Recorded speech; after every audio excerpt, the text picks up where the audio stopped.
Everybody, it is great to be here one more time today. And my name is Gary Fowler, and I am the CEO, president, and founder of GSD Get You Done Venture Studios, a premier AI and quantum venture studio located in Silicon Valley. I'm a 17-time serial entrepreneur with a number of startups under my belt, including a NASDAQ IPO. So with that, I'd like to bring my incredible guest, Beny Rubinstein. Beny is got a diverse background, everything from working at Club Med to being an investor and an entrepreneur. He's an accomplished hands-on intrapreneur and entrepreneur with methodical problem-solving skills, strategy consulting, and corporate venture capital experience. He's worked with companies like Microsoft, Global Sales. He's worked with companies like IBM. He's a citizen of the EU, Brazil, the US. He's fluent in English, Hebrew, Spanish, Portuguese. I mean, he knows everything. So with that, I'd like to bring Beny on board. Hi, Beny. How you doing today? Hi, Gary. You're so kind and funny. He knows everything was a bit of an exaggeration, but thank you so much. Well, you're the only person I know of is I've ever seen 11-page CV off of LinkedIn. I've never seen anything like that.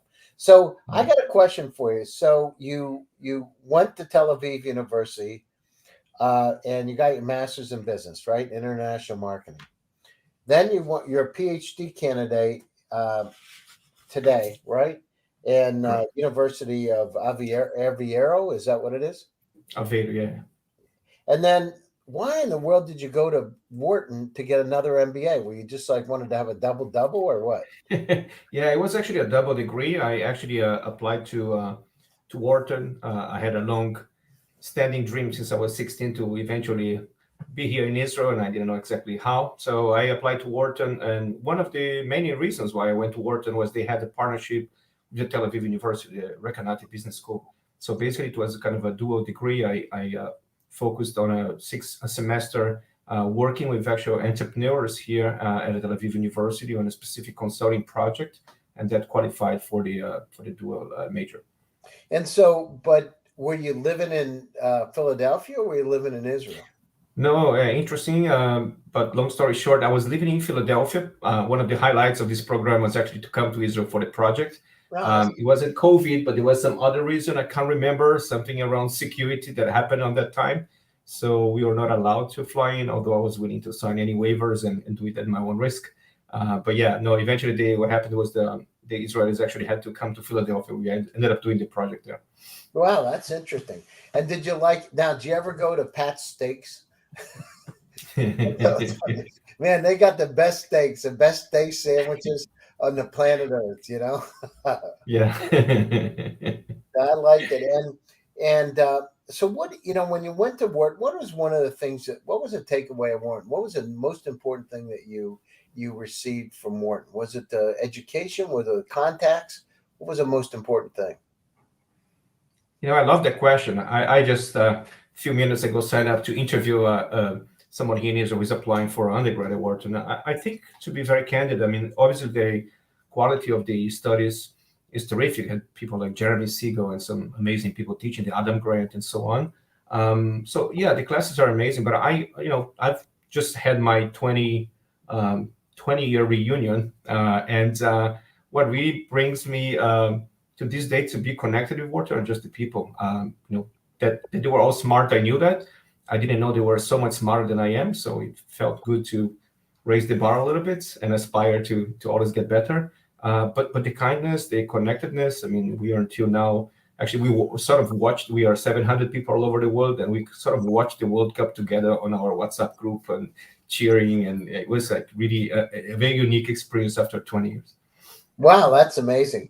And so you did that. Why are you getting your doctorate? What made you decide to do that? Was it like you wanted to? Did you one day wake up and say, "Well, I didn't do enough. I have 2 MBAs. I want to do something else"? Sort of, yeah. And you asked such a brilliant question in a funny way. It's a very deep question. I sort of always wanted to have a PhD. I can't explain you very logically why that's important. Many people say, "Why do you need it?" I just feel like it's part of my DNA and my education, and also part of being here in Israel.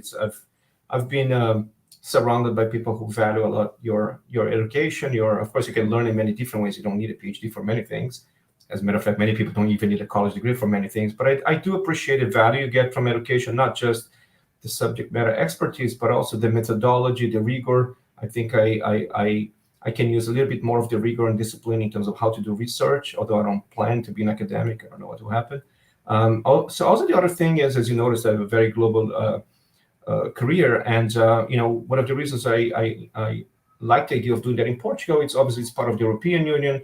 I've already got most of my education in the US and in Latin America, a bit here in Israel. But I think, there's something about being able to interact with the rest of the European Union. And they have also partnership with University in Munich. I think it makes it very interesting. Now, why do you have so many citizenships? I don't like this. Well, I think you got European Union, Brazil. What else? Are you Israeli too? Yeah. Yeah. Well, I was born in Brazil, so that was my default, identity and nationality. My grandparents are all immigrants from Europe.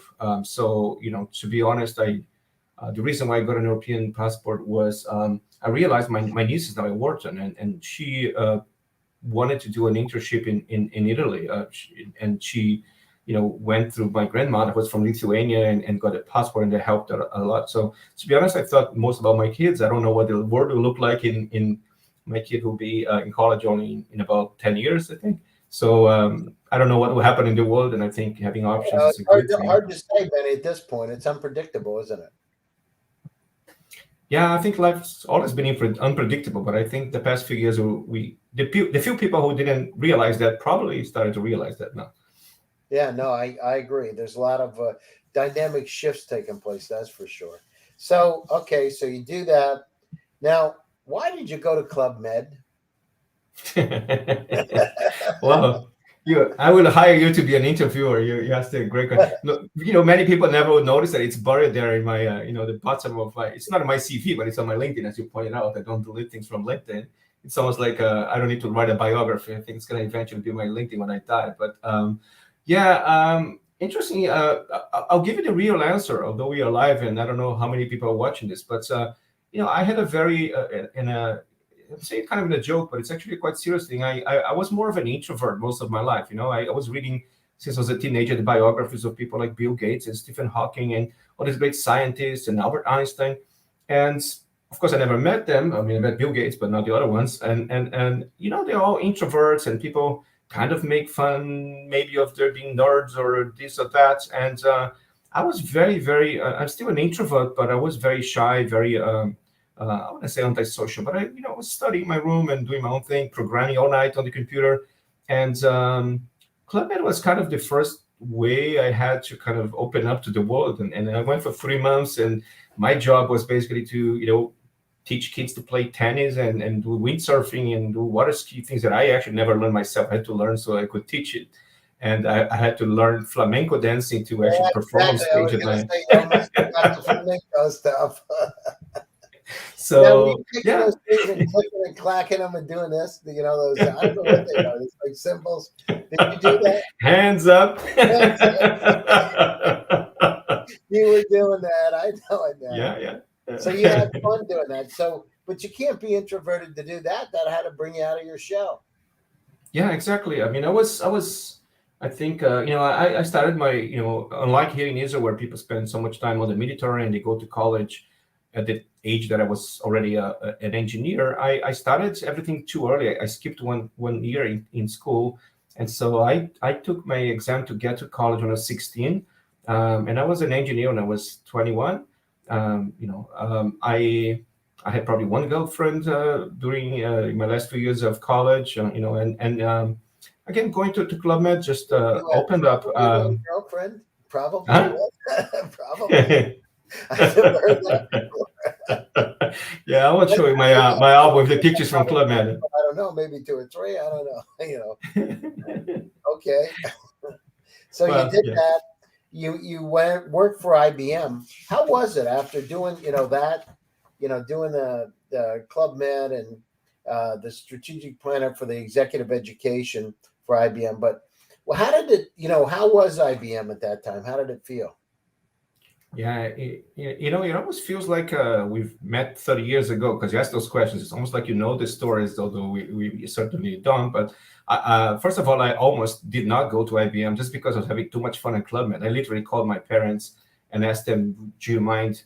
This is before we had cell phones, so I asked my mom, "Could you actually call IBM and say I'm supposed to finish my internship here at Club Med at 28th of February to start March 1st at IBM, but I just don't feel like it. I'm just going to stay here."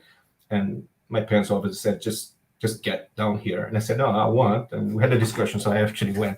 But long story short, I had a that's the real story. But I had a dream, I don't know why, to be honest. I don't really remember because I was so into computers, and we got to realize, no, this is I went to technical high school, actually an Israeli technical high school in Brazil called Ort, since I was 16 years old. And at that time, in the late 80s, beginning of 90s, IBM was considered a pretty cool place to be. I knew a lot of executives there who were, somehow people who my parents would know or something like that. And for me at that time, it sounded like a good place to be, and it was. I have to say, it's kind of funny looking backwards. We had a very strict dressing code. Even though we were in Rio and it was about, I don't know, 90 degrees Fahrenheit or 40 something Celsius in the summer, we had to wear a blue suit with a red tie and a white shirt. And even if you're an intern, we had a dress code. The blue or sometimes black or gray suit. And it was pretty. And then they would have the monogram sleeves and the monograms, the whole 9 yards, right? And a Mount Blanc pen in the pocket. Yeah, but again, you got to realize I was at IBM Brazil, so I was at the corporate headquarters in Brazil. But I was dotted line to somebody in Armonk, and for a 19-year-old kid wearing a suit, hanging around all these top executives and talking to people in Armonk, at that time it sounded like I was in Mars with Elon Musk. I mean, it was really like an interesting thing to do at that age with no work experience. That's great. And so, but you kept going down through. You worked at Amdocs. How was that? It was my first real Israeli experience, to be honest. I was again, I'm revealing my age, I guess, but I applied. There was an ad on the newspaper. It wasn't even on the internet. And although it was a Brazilian newspaper, it was on a Sunday ad section. It was in English, which was very odd for a Brazilian newspaper. And there was this ad that honestly resembled like some sort of Mossad-like ad because there was no name of company. There was absolutely no way to contact them. It was just some sort of like ad. Yeah, it was sort of like, hey, you want to have a career in high tech? I didn't know a lot of languages. We want you. Something like that. I showed up in this room. Like excitement, come to us. You're spot on. It was something that was catchy. I had no idea what it was, but it was catchy. It had a disclaimer, you might be called to go abroad for a certain time, unknown, very soon, something like that. And I was like, sure, I'm single. I have no strong attachments to where I am right now. And so basically I show up in this meeting room in a rented office in the center of Rio. I'm talking to these guys. The only thing I noticed, they have a heavy Middle Eastern accent. Now, I couldn't tell if they were Israelis, if they're from Afghanistan, or I had no idea where they're from. They wouldn't want to say anything. I didn't have a business card. Huh? You weren't going on any private planes with them anywhere, right? At that point in time, I was sort of like, as long as I'm not kidnapped, it's all good. So I was in this room, this person, and he seemed like a nice guy, but I had no idea who he was. And he was a senior executive at Amdocs, an Israeli guy. And he didn't interrogate me, but he asked me a lot of questions. And eventually, again, I'll go back to sounds like we're in a different center, but I got an offer letter on a fax machine. It was my dad's a physician. So he used a fax machine for some stuff. And it was like a little bit hard to read. I didn't know exactly what the salary was. I was trying to decipher the number, but it said, it sounds good. And then basically I got an envelope with a ticket to go to Israel. It was like in 48 hours. It was not like I had a lot of notice. I was going to go. No, that's there was no money. There was just a ticket. It was the odd part of it. It was also a round trip ticket, although it said that there was just a day to board. There was no day to come back. So I didn't know it was going for like 2 weeks, 2 days, 2 years, 2 months. I had no idea. Yeah, actually, to be honest, I didn't know if it was genuine, if it was being hijacked for some weird operation. So I called my father's cousin, who is now retired here in Israel. He was an executive here in Israel, and I called him and I says, "Is this a genuine offer? Is this a real company?" And he says, "Are you joking? Amdocs is a public company. Everybody knows Amdocs." I said, "I don't know Amdocs. They're not in Latin America." And I was employee number 7 to help them open the operations in Brazil. Wow, that's great. And so you did that for a while. You then and you spent time with Microsoft, right? So what Yeah. was that like? How was it? How was it over at Microsoft after being an Amdocs, being a Clubman, and how was it with? Was it was it interesting? Was it like you didn't have to wear your suit and tie like at IBM, correct? No, so Microsoft was completely opposite. Well, I wouldn't compare that to Clubman, obviously, because that was just on the ocean all day long. But Microsoft in Seattle, when I joined in 2001. By the way, I got 6 offers when I left Wharton, and I took Microsoft's, which was the lowest base salary. And I told the recruiter, I'm not saying that in a demeaning way. I said, I'll take it because in the long run, I think that's where I will learn the most.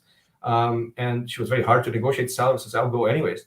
And I don't regret it at all. I think Microsoft was, I think it was somebody who wrote a book, I can't remember the exact title, but it says everything I learned about business I learned at Microsoft. It was some corporate vice president who was there. And it's true. I mean, the MBA was a great experience, but it's only 2 years, and you're taking classes and so on. Microsoft was a great school for me. The interesting part was when I arrived there, I was in the corporate headquarters in Seattle. And that's just the complete opposite of the corporate headquarters of IBM Brazil. Pretty much you see people in flip-flops. You could almost bring your teddy bear to work and nobody would actually say anything. People had like mattresses on the floor. They'd take naps. Mattresses. Just lots of weird things would happen. And I was kind of dressed like this, kind of a more formal shirt. And why are you wearing this? It's very odd. Really? Wow. And so how did it make you feel? How did you feel?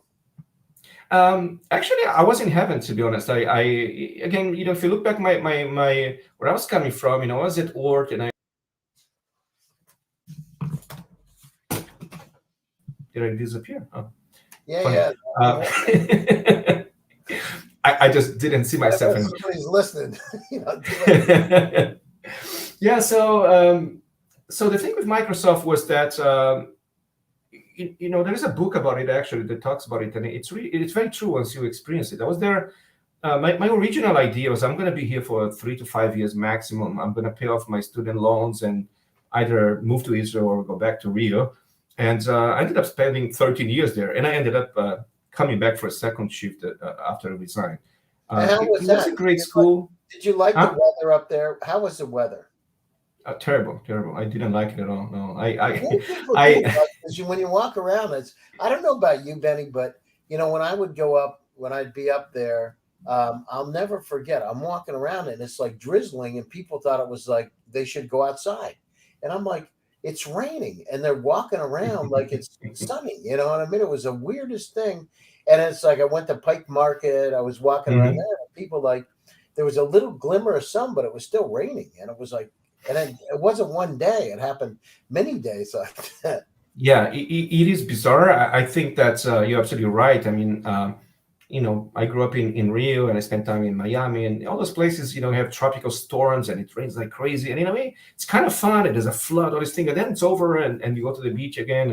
And Seattle was, as you said, it's not even a storm. It's just this little drizzling, and it's dark and it's tedious, and I had a hard time, to be honest. I talked to some people, and I never had like problems with depression or anything like that, but I started to have very low energy, and I would try to work out and swim and do things that would keep my energy up. But somebody told me, I can see you're not from Seattle. You don't have a happy light. And I said, what is a happy light? I said, just go to Costco and order a happy light. It's something that you would just put in there to kind of stimulate your hormones or something. But in short, it was very challenging for me, which is one of the reasons why I didn't want to stay very long. But then I had the great benefit of, again, being global. And whatever there was a project, my role was global. And whenever there was a need to help some subsidiary, some region, something, I was probably the number one product manager. Say, I'll get on a plane and I'll go. Where is it? I don't know. I'm going Oh Thailand, yeah, oh my Vietnam, God, whatever. my bathing suit, I'm off. So how so going down to Accelera Partners, how was it going to Brazil? I mean, is it safe there? Was it? Can you walk around Brazil? Is it like because you hear a lot of stories about there's a lot of wild stuff going on. Is it true? Well, yes and no. I mean, as you know, Gary, it's there's some truth to that. But that said, everything is relative, right? And um, I, there's some. I mean, I was living in Rio, and I chose when I moved back to Brazil not to drive, and I would take the subway to work every day. And as you would do in New York or any other London or whatever. It was perfectly fine. I mean, yeah, there a bit of crime here and there, but in general, my life was pretty easy. I would just go down 5 minutes, but walk, take the subway, get off, walk 2 blocks to my office. I personally didn't experience any challenging things. That said, obviously, I was not living in Geneva. I know what to do and what not to do, and I wouldn't be You hanging weren't out. wearing your Rolex around and being I flashy. wouldn't wear my Rolex. No, not even this one here. I would wear there. I wouldn't walk around with my grandfather's ring with some value. And yeah, no jewelry. But still, I go nowadays. With my kids at night to walk on the beach. It's fine. But again, there are certain things that you shouldn't be doing. And in certain areas, you just take a Uber Black door to door. You don't walk around some areas at night, and just follow the rules and probably you'll be okay. But yeah, there are risks like everywhere. Wow. And then, so what did you wake up one day and say, you know what? I'm going back to Microsoft. What made you Yeah, decide? well, so to be honest, although I absolutely loved Microsoft, I mean, there's a reason why I left. Obviously, after 13 years, I felt I was not learning at the same pace in my 12 years I was in my first 3 4 years. And certain things about corporate are really nice, and sometimes we miss after we leave corporate. Certain things you get a bit tired of. And I when I left, I didn't realize that I was going to come back one day. I had great moments, great learnings, some trophies, and I said, I think it's time to move on. But maybe go back. To be honest, were two things. One, um, I missed the global part, right? So I went to set up an operation in Brazil called Acelera Partners.